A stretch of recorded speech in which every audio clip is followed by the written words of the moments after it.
buat blog sebentar langsung di halaman 1. Enggak benar. Tapi dicek ini Pak masukkan. Misalnya nama Pak siapa? Hamdi.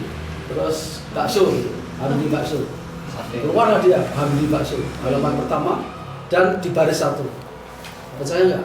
Percaya Pak. Percaya. Karena orang yang jualan bakso yang namanya Hamdi mungkin cuma satu orang. Kebetulan namanya pun nggak ada yang sama. Nggak ada yang sama, jarang. Apalagi kalau namanya lebih unik lagi ya. Makin unik dia akan makin cepat masuk di 1. Tapi sekarang pertanyaannya, apakah orang mau beli bakso nyari Hamdi? Hamdi bakso atau dia nulis bakso enak? Pasti ini bakso enak. Saya bilang coba, Bapak bisnisnya apa? Baju Muslim, ketik baju Muslim. Jadi nama dia sampai berhalaman-halaman nggak keluar. Sampai halaman ke-20 nggak keluar. Padahal kalau orang mencari bakso enak, kira-kira berapa halaman yang dia buka? Halaman pertama itu nggak dapat, nggak cocok. Halaman kedua, halaman ketiga. Kalau sampai halaman berapa dia bertahan? Paling 3. Jarang ada yang sampai 5. Kadang malah 1 aja udah atau 2 kali. Maksimal 3. Jadi 1, 2, 3 itu mirip-mirip, tapi maksimal 3. Artinya apa? Kata kunci yang pegang peranan, bukan nama kita. Jadi kayak nama saya di sini nggak ada ya, shp.com. Selamat datang Mas Danang. Mas Danang. Ini ketua CDA kita beri pro satu. Jalan-jalan didatangi ketua. Monggo Mas. Monggo langsung angkat. Mas ini Mas. Ya foto nanti sama saya. Ya saya nggih. Nggih.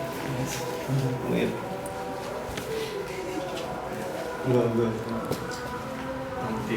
Sini atau situ? Sini aja Pak. Ada lagi yang lain? Buka kertasnya.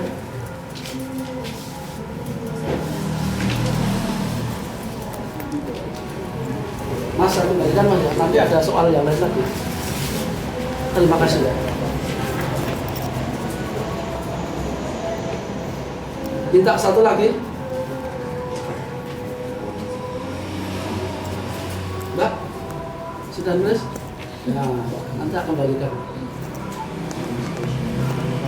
Menguasai tata cara pemasaran dengan blog yang menarik dan memiliki banyak pengunjung. Ini ada 2 ini berarti ya. Ada 3 mana? 1 pemasaran, 1 blog menarik, 1 banyak pengunjung. Pemasaran tadi Mas Naim tadi kita udah ngobrol ya. Pemasaran, masalah pemasaran. Kita kan TDA ya. TDA itu kan pasti maunya jualan atau melakukan usaha dan untung. Melakukan usaha macam-macam kok tidak untung ya berarti belum berhasil. Bukan belum sukses. Sebenarnya sudah sukses belum berhasil. Sukses belum berhasil. Belum berhasil itu kesuksesan. Bahkan kegagalan juga kesuksesan. Itu yang ngomong dalam Islam. Jadi kalau belum gagal, belum merasakan nikmatnya sukses. Doanya Dahlan Iskan kan semoga cepat gagal. Makin cepat makin bagus. Nah, pemasaran dan produksi biasanya kita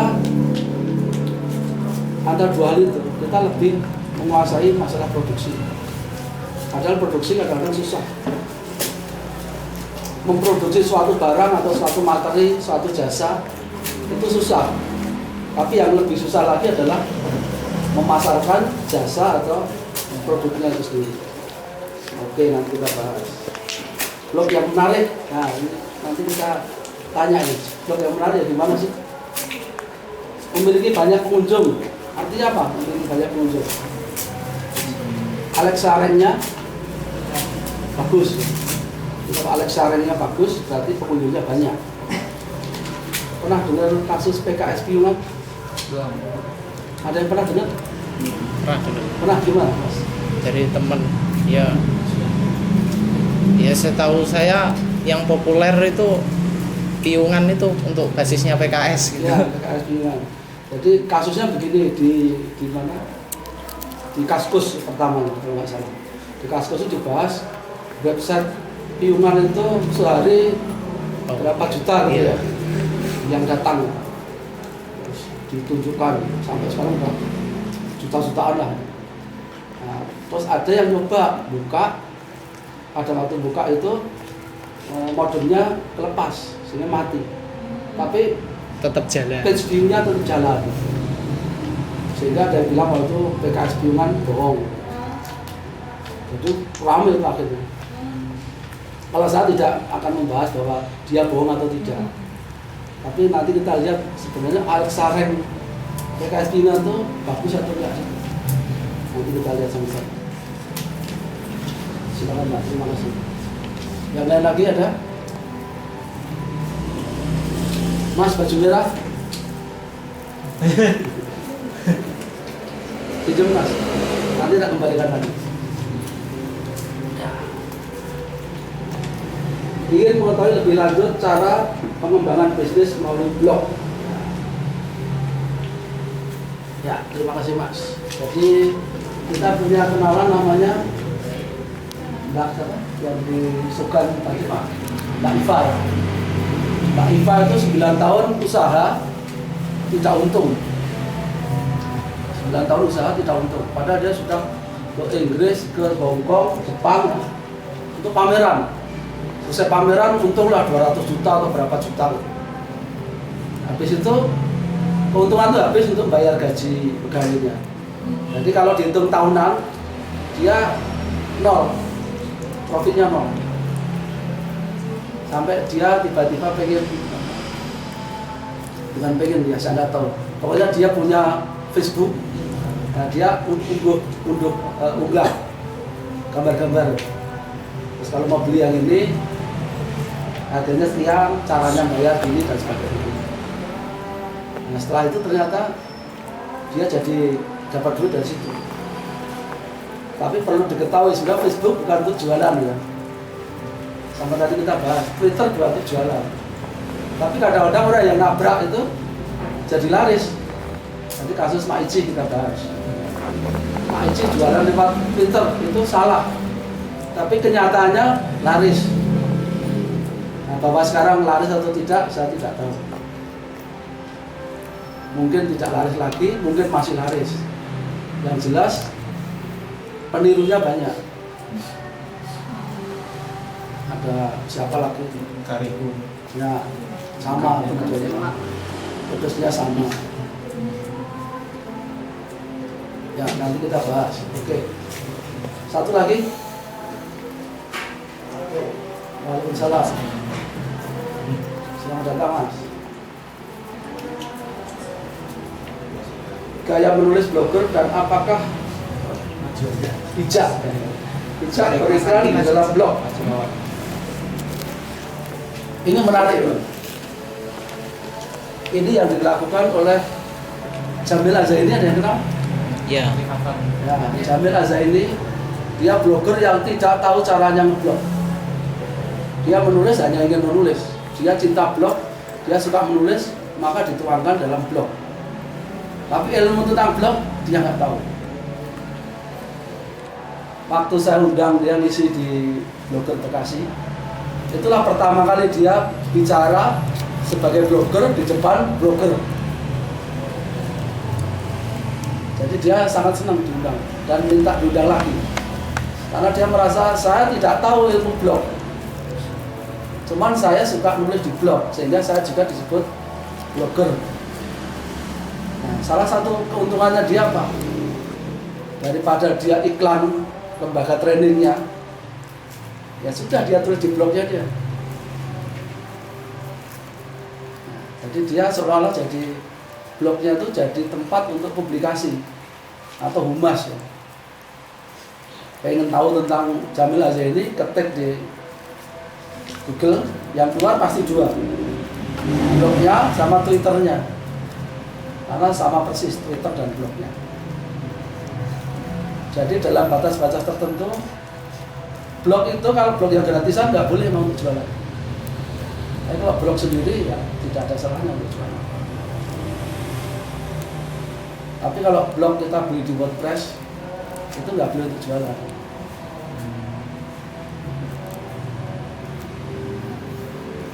Masih ada lagi?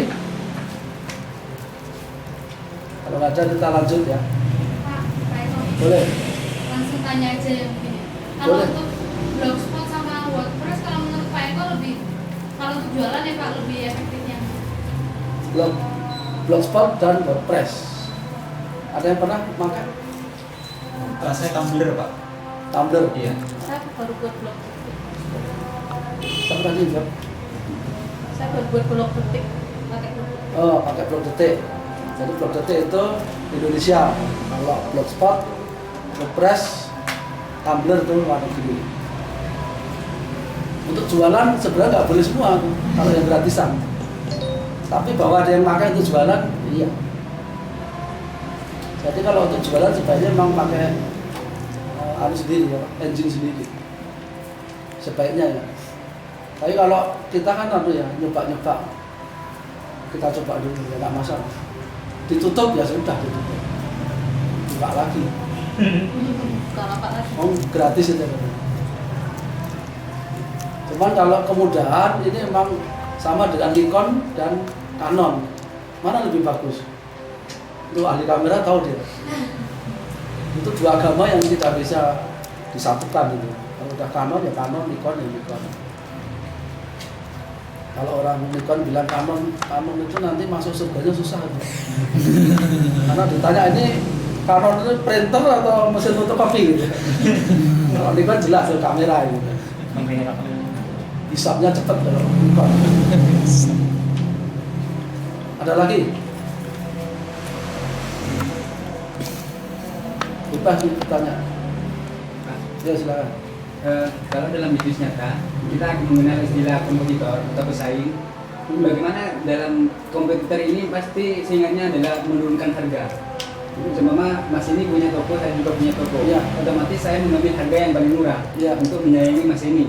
Kalau dalam blog ini bagaimana kira-kira persaingan harganya? Persaingan harga dalam blog untuk yang dijual sama maksudnya. Nah, seumpama bakso sama bakso, mie sama mie. Jadi kalau dalam dunia online sebenarnya akan lebih banyak bukan di harganya. Apalagi sebentar ya. Ini kita lupakan kulinernya dulu ya. Ini suatu barang kalau di online itu dia yang akan dilihat orang adalah yang paling cepat nomor satu tadi. Kalau di search nomor satu itu yang akan dilihat. Jadi kalau dari hal umum, tapi kalau bicara kuliner agak beda. Yang paling nomor satu belum tentu yang dibeli. Karena kalau kuliner itu yang pertama dibeli adalah yang rasanya enak. Jadi kualitas benar-benar itu. Sekarang kalau kita lihat Mak Uneh di Bandung, terus ayam panggang di Jawa Timur, itu tempatnya ya benar-benar susah mau ke sana. Tapi ya dicari. Sini bakmi udek, itu nyari ke sana mungkin belum tentu ketemu tuh. Tapi ya dicari ya ramai. Kalau ini khusus kuliner ya. Tapi kalau dalam online itu yang punya PR tinggi, page range itu yang akan ketemu duluan. Nah kalau masalah beli yang mana, ini kebetulan tadi saya baca di Tempo. Jadi ada lomba sak dunia, kalau nggak salah 34 dunia. 34 dunia mengadakan 34 negeri, termasuk Indonesia. 34 negara, 34 tim lomba di Silicon Valley di California. Dari Indonesia yang ikut namanya Pentales. Pentales itu dia bisnisnya. Jadi kalau kita punya circle namanya, dia ada dua, circle sama network. Circle itu misalnya 5 orang yang saling kenal, benar-benar kenal. Ya. Terus masing-masing orang punya 5 orang lagi. Pada waktu saya pakai aplikasi yang dilombakan oleh orang Indonesia tadi, saya misalnya nawarkan printer Acer. Begitu saya tawarkan ini langsung 25 orang ini langsung terima. Dan 20 orang yang terima ini dia yakin bahwa ini printer yang ditawarkan ini pasti murah atau pasti bagus atau pasti tidak mengecewakan. Karena yang memberi saran adalah kawan yang dikenal benar. Nah, model bisnisnya ini seperti ini. Nah, kenapa kok Indonesia kalah? Karena yang menang itu dari Chili sama dari Meksiko. Kalau dari Chili dia pakai aplikasi sehingga kalau orang beli pengen komplain pakai aplikasi itu langsung pemilik tokonya atau pemilik bisnisnya langsung tahu, langsung cari solusi sehingga tidak ada komplain yang tidak sampai, karena paling susah mencari komplain. Mas Danang mungkin yang sudah pengalaman itu tahu susahnya mencari komplain, karena orang komplain itu biasanya apa? Diam-diam pergi dan tidak datang lagi. Kalau kita dapat komplain itu harus bersyukur, karena kalau saya baca itu dari 100% yang tidak puas itu hanya 5 yang komplain, dan dari 5% tadi itu kalau kita bisa jelaskan komplainnya tadi itu tidak semuanya balik. Jadi betapa susahnya dari komplain. Makanya aplikasi dari Chili itu mungkin menang karena itu ya, karena dia memudahkan orang komplain dan memudahkan manajemen menyelesaikan komplain. Terus yang ada 2 yang menang, satu lagi yang menang namanya Spot Hot atau Hot Spot. Jadi dia kebalikannya. Jadi misalnya di sini mall ya, mall kita pasang wifi. Begitu orang masuk langsung dikenali oleh wifi. Nanti masuk lagi dikenali. Nanti dia akan tahu, oh si A ini kalau ke sini pasti ke sudut sana. Sudut sana jualan apa sih? Jam. Oh, berarti orang ini sukanya jam. Nanti ada jam murah diiklankan ke dia. Terus dia juga bisa tahu. Jadi tanpa melihat tokonya, dia dari jauh udah tahu. Oh, dari toko saya itu yang paling sering dikunjungi itu jam. Terus yang baju muslim nggak pernah ada dikunjungi. Terus apa lagi nggak pernah dikunjungi? Yang ini lumayan dan seterusnya. Jadi dia memanfaatkan jaringan wifi untuk mengetahui siapa pelanggan yang sering datang, berapa lama dia di suatu titik, itu juara. Nah, kenapa menurut saya Bang punya Indonesia tadi bagus?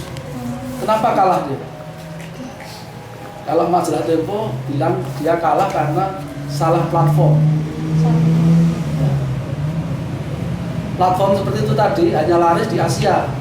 Di Amerika orang kurang suka yang model itu. Tapi kalau di Indonesia atau di negara Asia cocok. Kemudian platformnya dia jalan di BlackBerry 10. Nah, di Amerika kan sudah jarang orang pakai BlackBerry.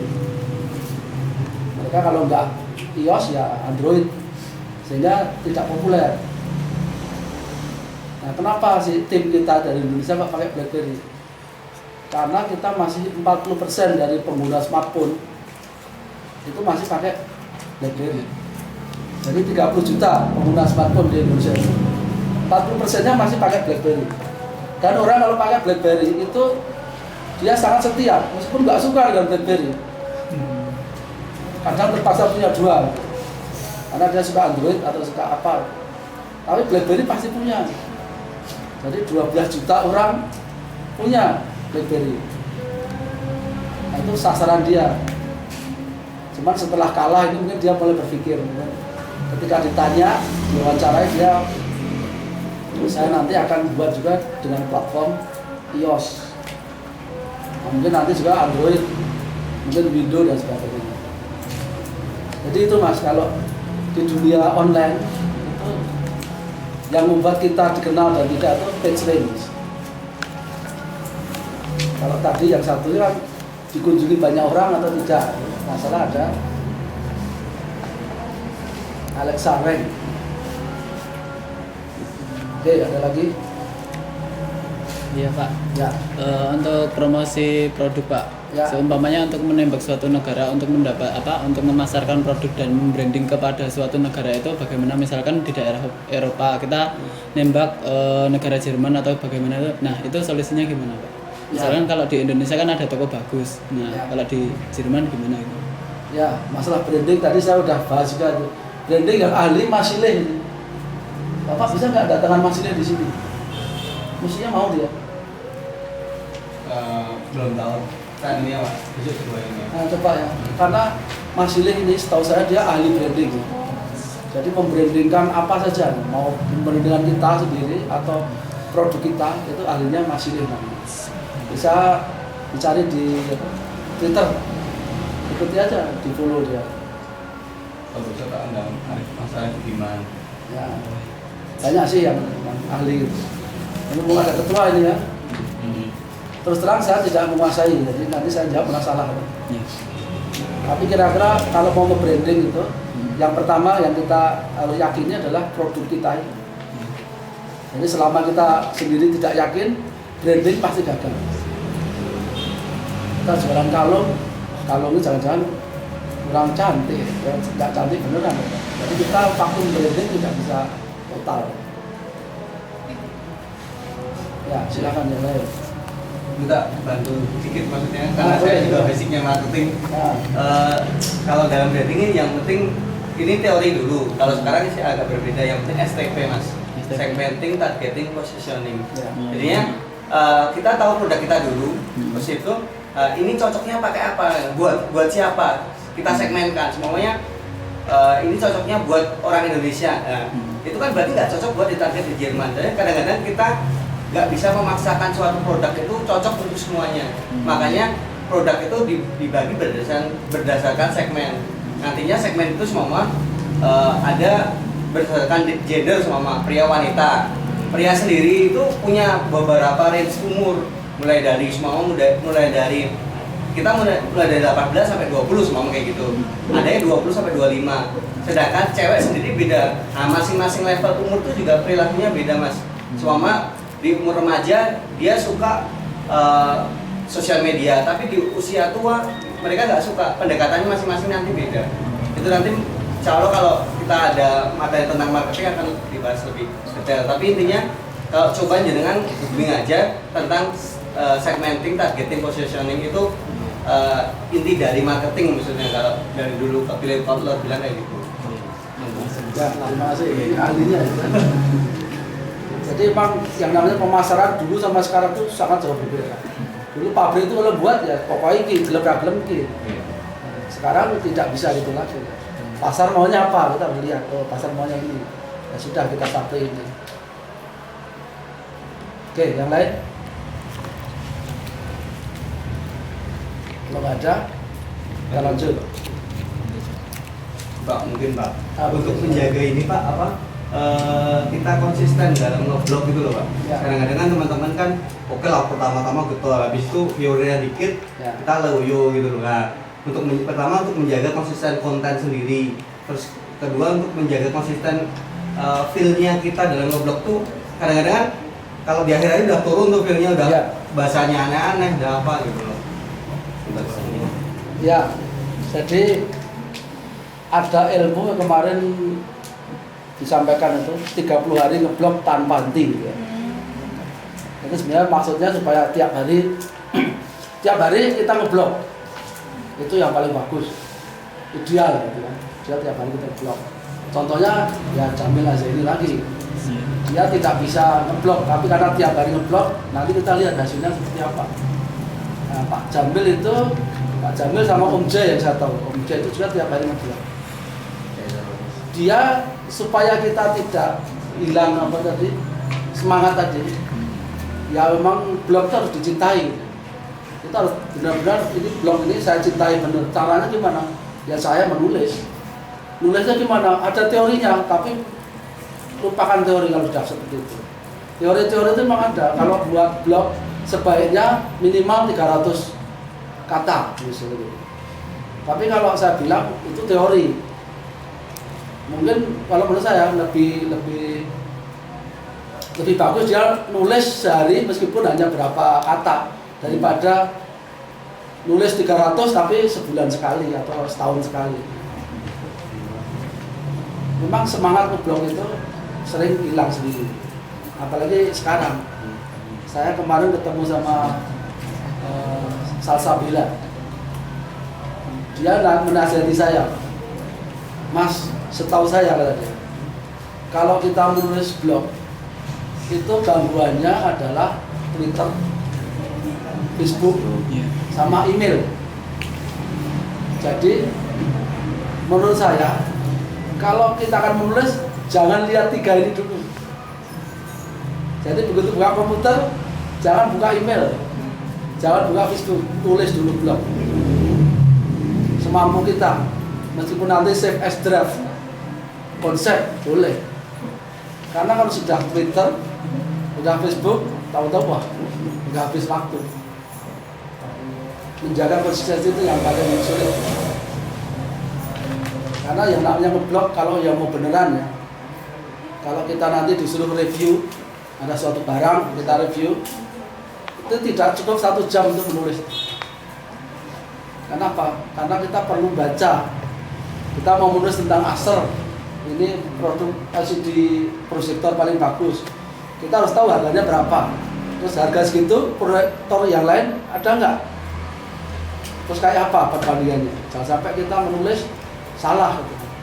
Nah, kalau kita review harus benar-benar isinya luar biasa.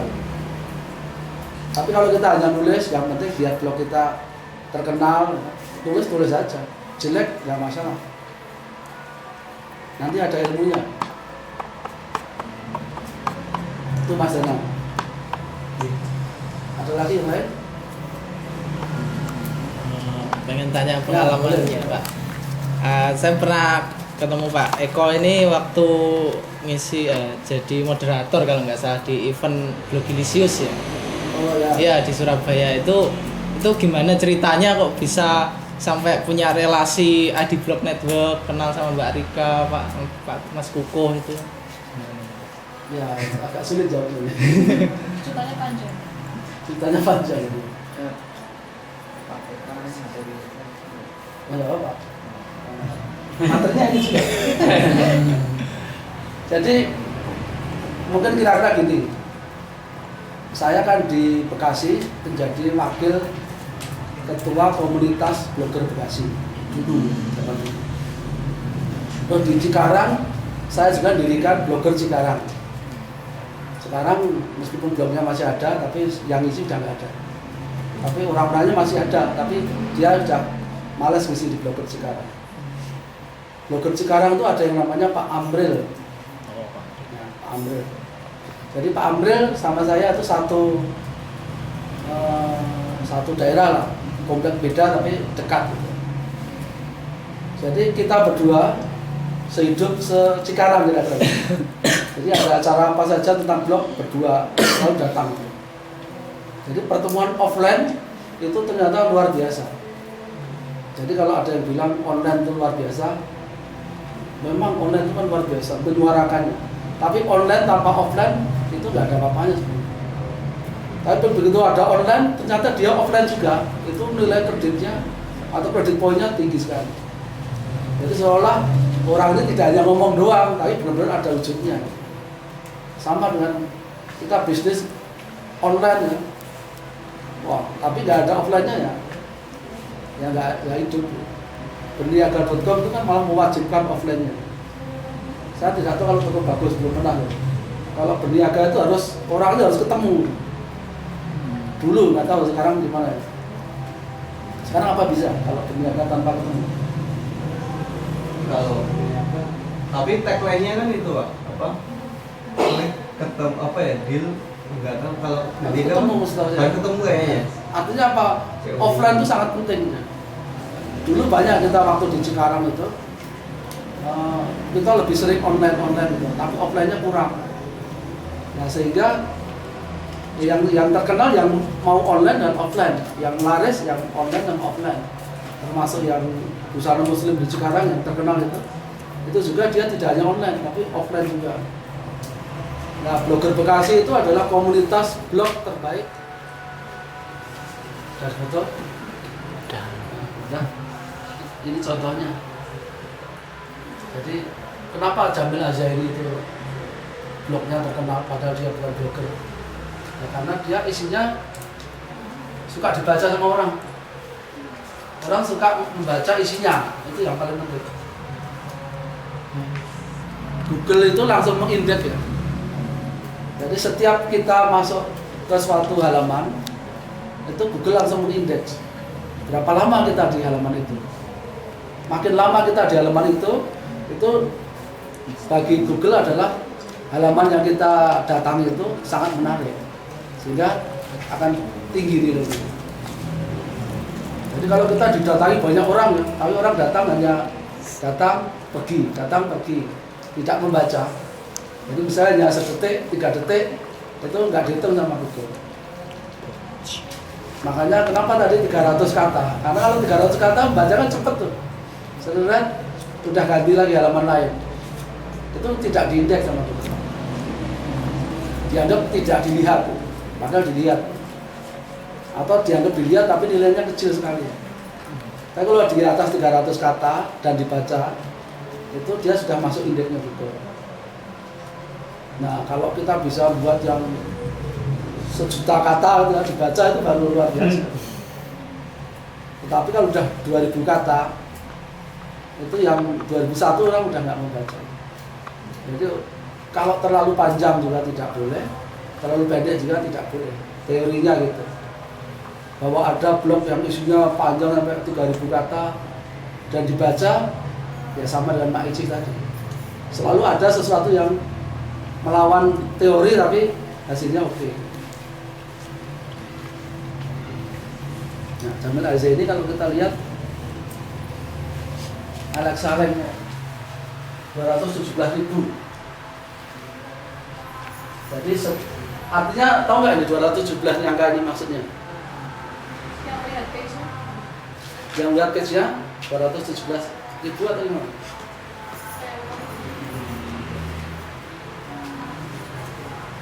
Ini 217.826 tingkat dunia, 5.055 tingkat Indonesia. Nah, rankingnya menurut Alexa. Dasarnya dari mana? Dasarnya dari banyaknya pengunjung. Jadi bacanya gini, ada 217.828 blog yang lebih bagus dari blognya Pak Jamil. Karena blog itu kan juta-jutaan, mungkin miliar.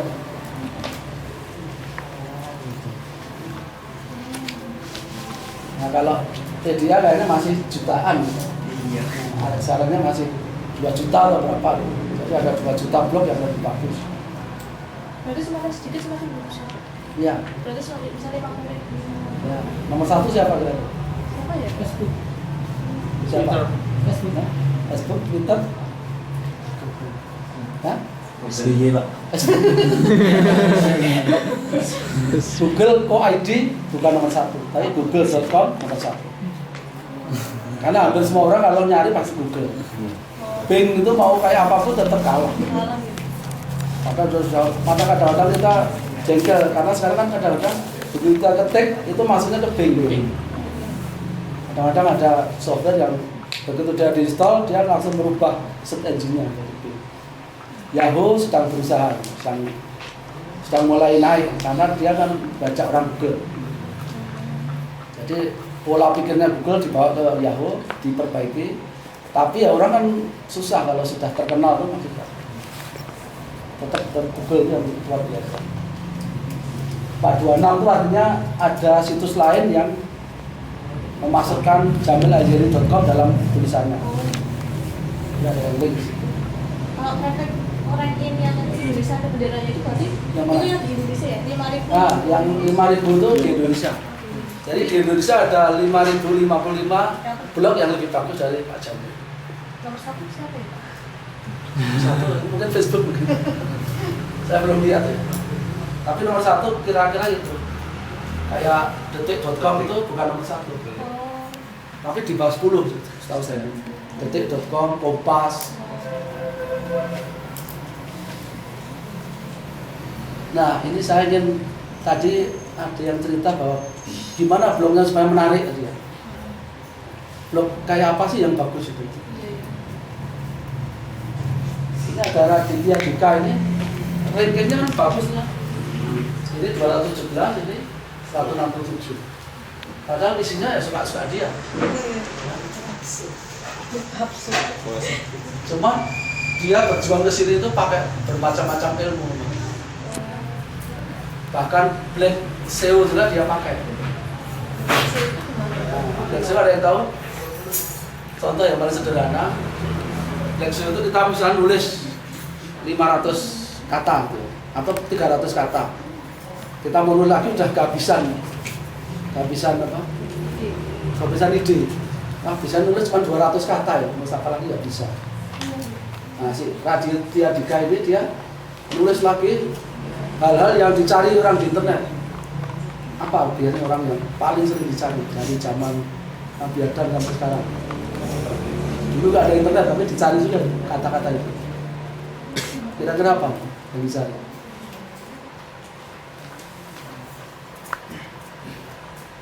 Sesuatu yang menarik kita semua, baik laki-laki maupun perempuan. Cinta. Dan kawan-kawannya cinta itu. Seks mungkin. Nah, seks. Dan yang lain-lainnya, kira-kira gitulah. Itu ditulis tapi diwarnai sama dengan backgroundnya,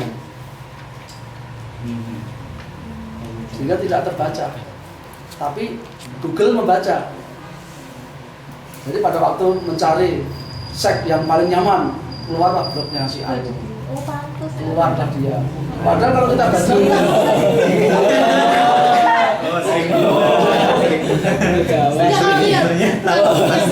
Saya iklan ya, tapi pelannya lain gitu loh. Iya. Iklan apa bukan? Enggak apa-apa. Biasa. Dan dari Nabi Adam ya itu dipakai juga oleh blog-blog tertentu.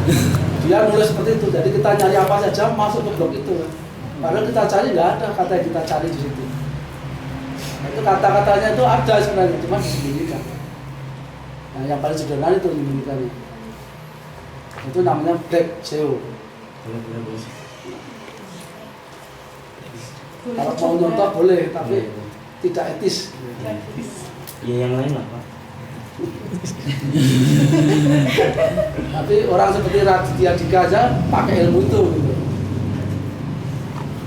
Tapi dia sekarang udah nggak perlu itu karena sudah terkenal. Dia kan memang nyentrik ya. Pada waktu dia bukunya nggak laris juga gitu. Dia pergi ke bukunya tuh, wow, tertawa-tawa dan sebagainya. Buku ini bagus sekali, biar orang pada datang. Padahal dia pengarangnya. Banyak ilmunya. Jadi itu ilmu pemasaran. Jadi kalau hanya didiamkan saja kadang-kadang buku kita nggak laku. Kalau dulu di Sekaten, sini ada namanya Sekaten yang bukan orang Jogja ya. Di sini ada Sekaten. Dulu tuh mesti kita entah suka nggak suka, ya kita ke sana. Yang dilihat apa ya tidak ada ya, pokoknya ke sana. Kadang-kadang kita gini untuk memancing orang. Kita misalnya 10 orang. Pertama ada orang satu enggak, oh, itu ada apa ya? Nanti yang berjuang gitu.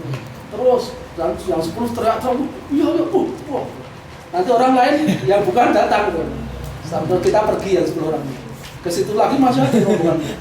Oh, apa? Padahal nggak ada apa-apa.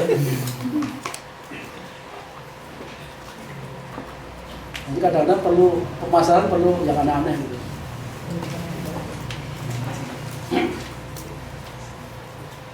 Nah, ada bedanya lagi nih. Kelihatan kalau Pak Jamil itu tidak punya kawan dia. Related link-nya no data. Karena dia bukan blogger. Atau dia blogger tapi bukan blogger yang seperti blogger lainnya. Nah, kalau ini banyak.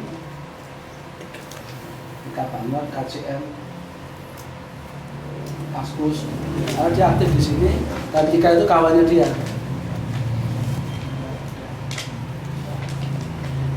Saya tadi ini blogger Bekasi. Blogger Bekasi itu ya, kalah kan sama ini. 167 dia 471. Padahal pengisinya tidak banyak. Tapi karena komunitas yang isi kan macam-macam, sehingga karena beragam itu jadi dia bisa nilainya tinggi. Makanya sebenarnya TDA kampus ini punya situs itu kalau pada rajin ngisi itu naik sendiri.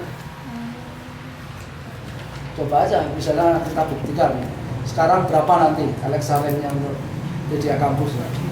Nanti nggak tahu itu modelnya gimana, bisa nggak kita nulis di situ atau harus admin? Bisa aja sih. Nanti Bisa. yang post adminnya. Nah nanti kirim ke admin, nanti admin yang nge-postkan. Itu pasti nanti Alexa rank-nya turun.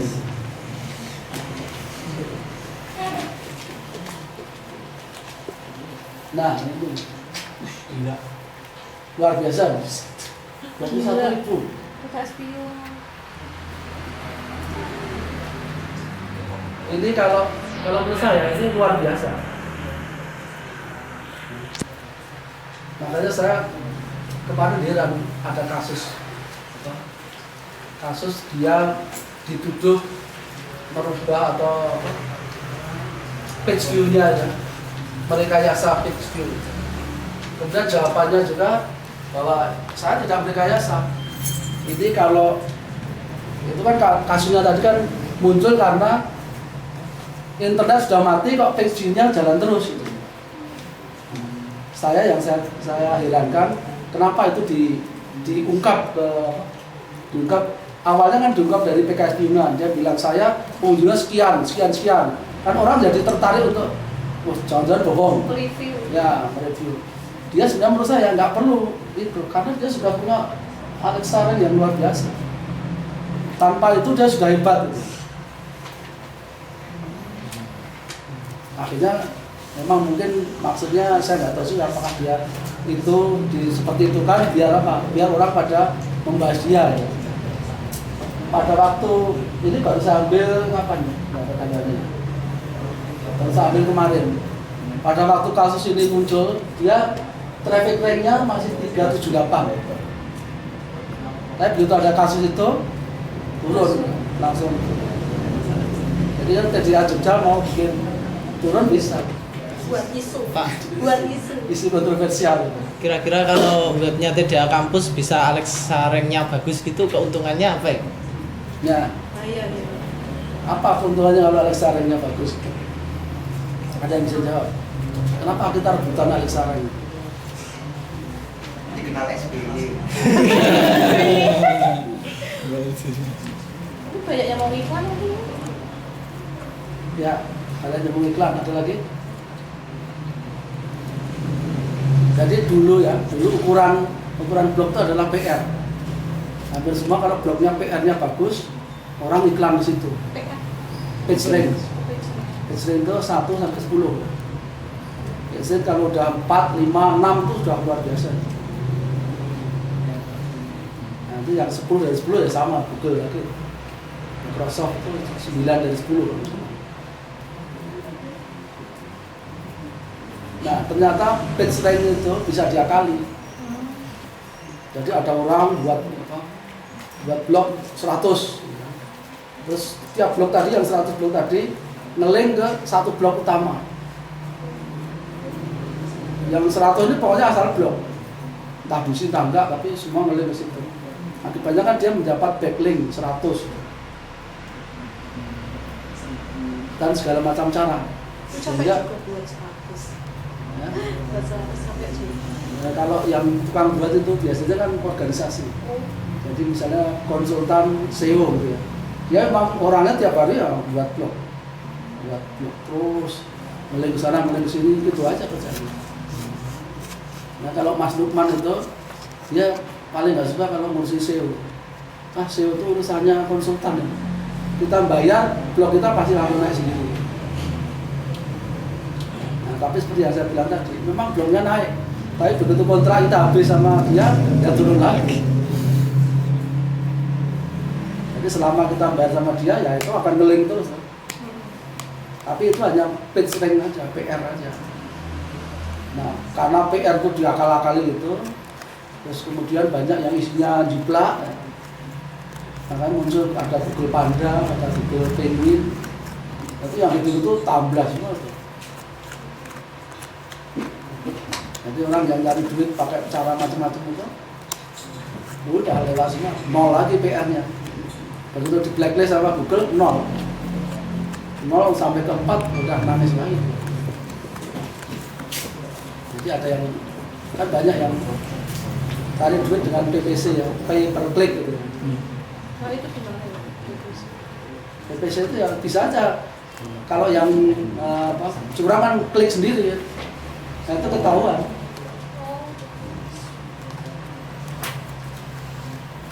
Jadi caranya banyak, caranya untuk memperkenalkan blog kita. Tapi cara itu ada yang black, ada yang white. Nah, kita tinggal mau beretika atau tidak.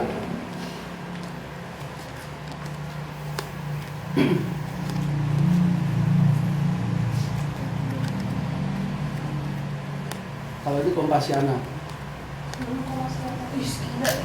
Iya, iya. Kompasiana kenapa ngetop seperti ini?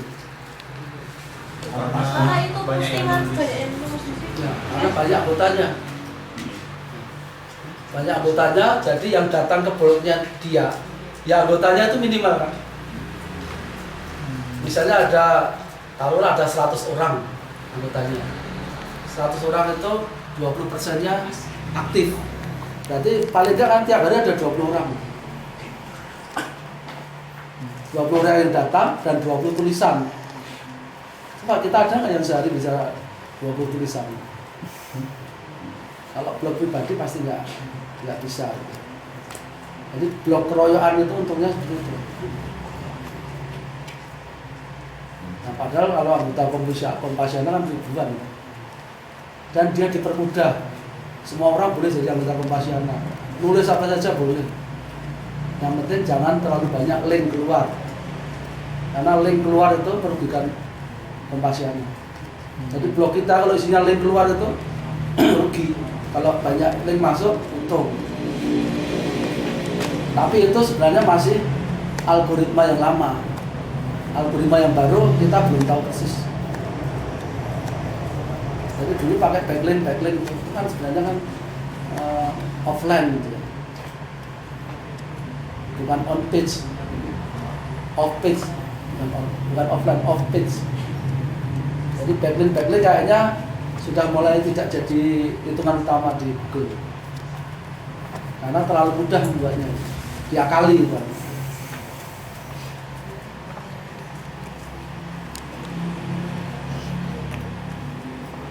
Pak mau tanya Pak. Ya, Kalau apa ini masalah SEO itu kan SEO, Search SEO Engine Optimization.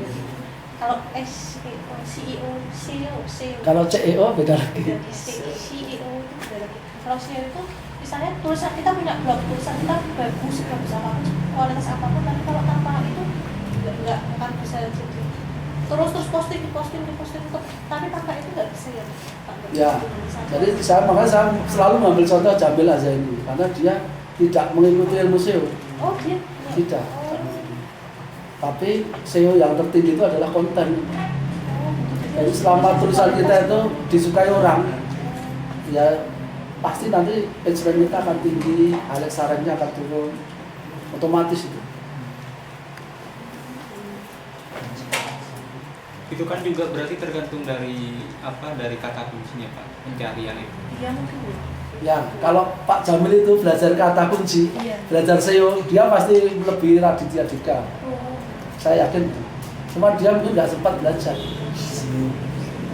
Karena dia sibuknya luar biasa. Tapi nanti lama-lama dia pasti belajar juga tanpa sengaja mungkin. Kalau aneh akhira itu Pak, Iya Ya. aneh akhira itu tinggi. Gitu. apa? Setiap saya cari artikel yang saya butuhkan untuk Masuknya yang di situ ya Mas. itu pasti dia yang Oh, nomor pertama iya, kedua. Ya berarti dia kontennya bagus. Saya sih belum. Betul pas nyari pas bukan topiknya dia gitu. Kompas sama Kasus itu gimana ya? Kalau Kompas sama Kasus itu Kompasiana Mas. ya, Kompasiana. Kalau Kompas memang karena berita dulu kan sudah dari dulu ya, Kompas, Tempo itu memang sudah terkenal dari dulu. Kalau Kompasiana ya karena pesertanya banyak, penulisnya banyak. Enggak, Kompas sama Kasus. Banyak masanya ininya. Oh, nanti coba dicek di sana, bisa dilihat. Gampang mau lihat.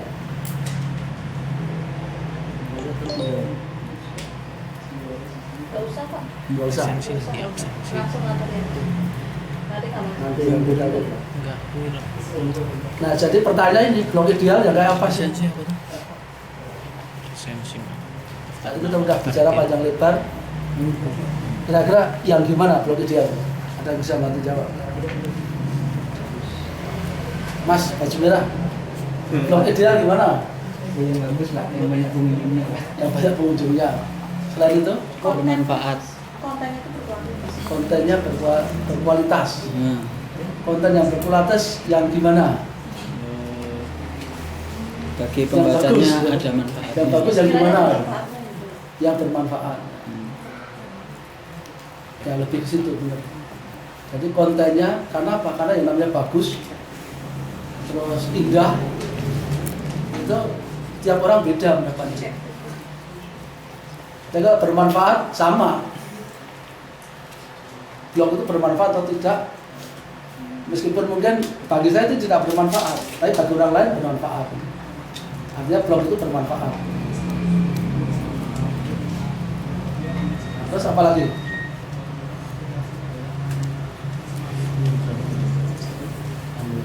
Pernah lihat ini? Sogan. Sugan. Ini kalau nggak salah dia alat sarannya tidak bagus. Tapi blognya bagus ya. Artistik. Nah, dia ada tulisan like, ada share. Mungkin itu salah satu kuncinya.